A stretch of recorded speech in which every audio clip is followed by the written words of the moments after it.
Welcome back to another review, and today we have Oxygen not included, but we have the Spaced Out DLC.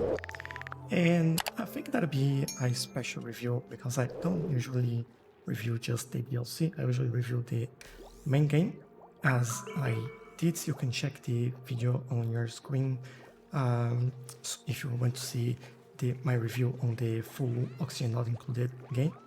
But today they spaced out. And the reason why I decided to review this DLC is because it changed the game a lot. But as I always do, I'll first answer the question, is it worth buying this Oxygen not included spaced out DLC? And the answer is yes, at least for me, it is a resounding yes. But before I go into more details why I think that's something it's worthwhile, don't forget to like this video and don't forget to subscribe to my channel if you haven't already, so you can see more reviews like this and some Let's Play series. So let's get into it then. So I won't talk about graphics, sounds, animations, anything like that, because I've covered all that on my previous video. But today we're mainly looking at the main changes here that happened since the when they basically released this DLC.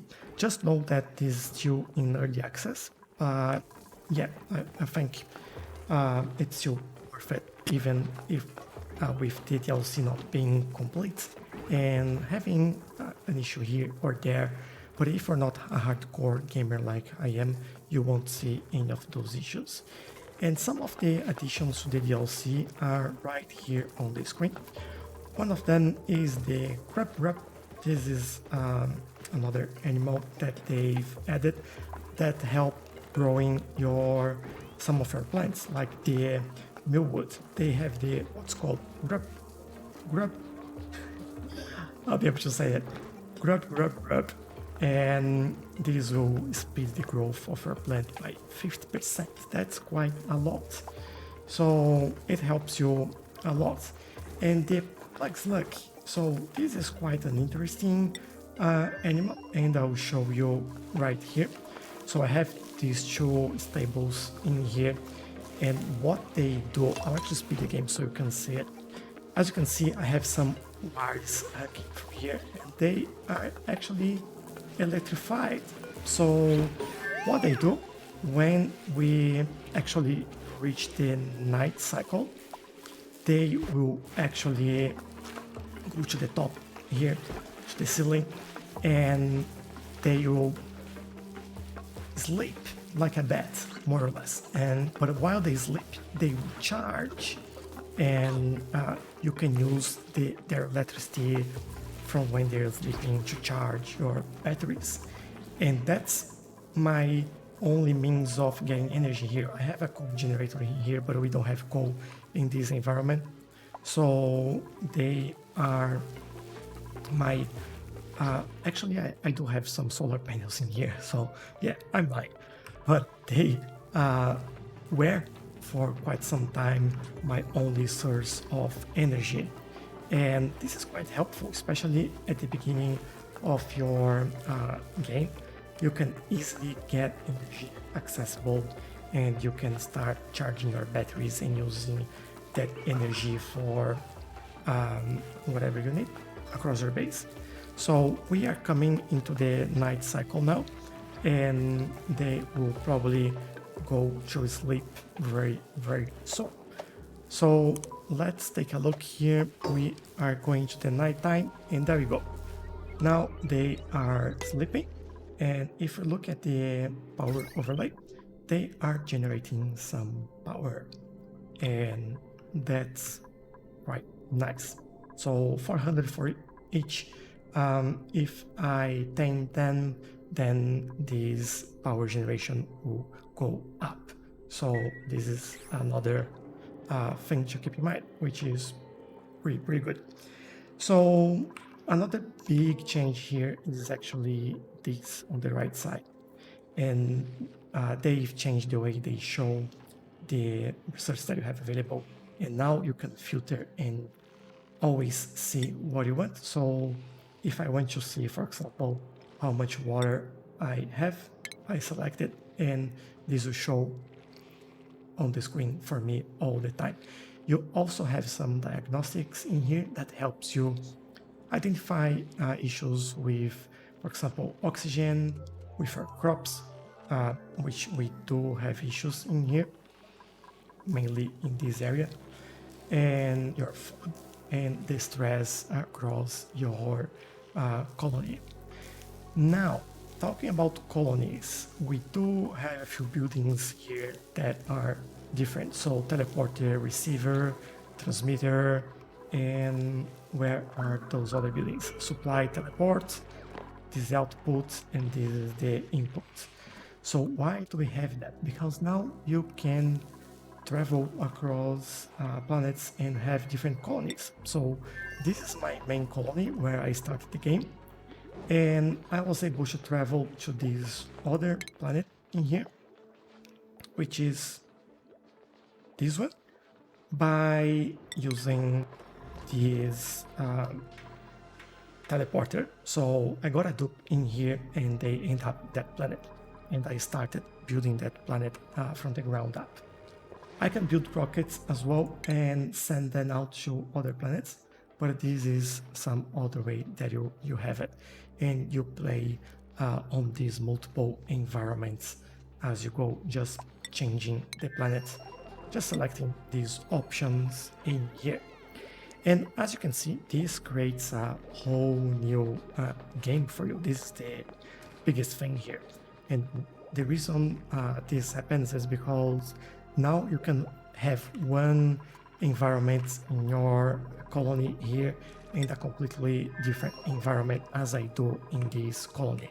So here I have a little bit more water than my initial environment. I also have some ethanol, and some crude oil, which I don't have on the other colony. And I can bring all this, I'm bringing the water. If I show you the water overlay, I'm bringing the polluted water all the way to this building here, the supplier teleported input. That will then get me this water, if I can find it, in here. And then I will take the water back into all these spaghetti pipes here. I'll filter that out and I'll drop it in my water tank in here.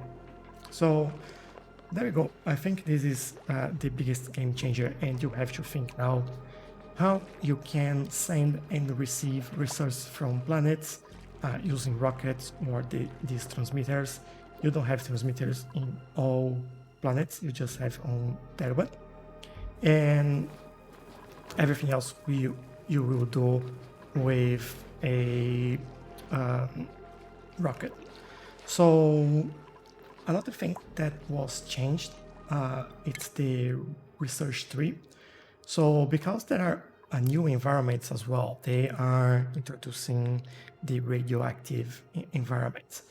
So they are reworking the skill tree here, or the research tree. And you see that this looks a little bit different from the base game, but this is mainly so we can work towards like a more meaningful skill tree, or again research tree, based on the new environments and new items that we have in the game.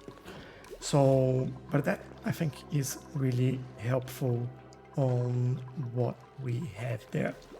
But I think these are the biggest changes that we have, and they are the main changes. One thing that changed as well is now that telescope needs to be exposed to the outside, otherwise you can't use it. So they fixed that. I have my solar panels here generating me electricity. I think the Tchelow is also a new animal, if I'm not wrong. So it's interesting because they produce large amounts of sucrose, which you don't usually have available on the planet. So that's quite interesting as well and quite helpful.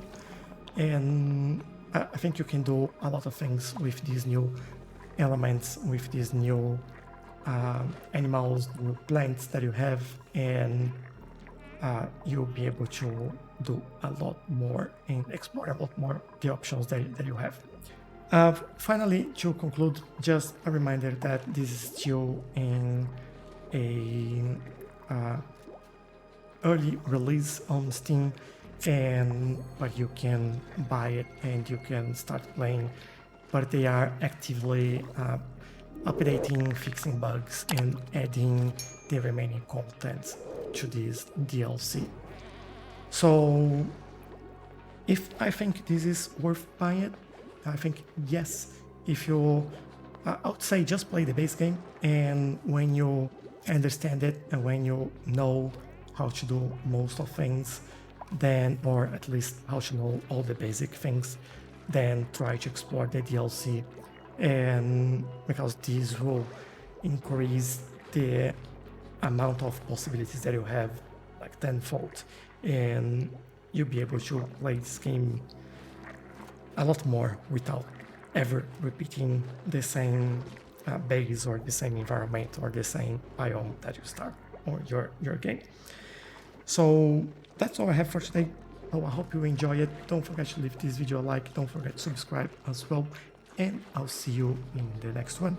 Bye bye.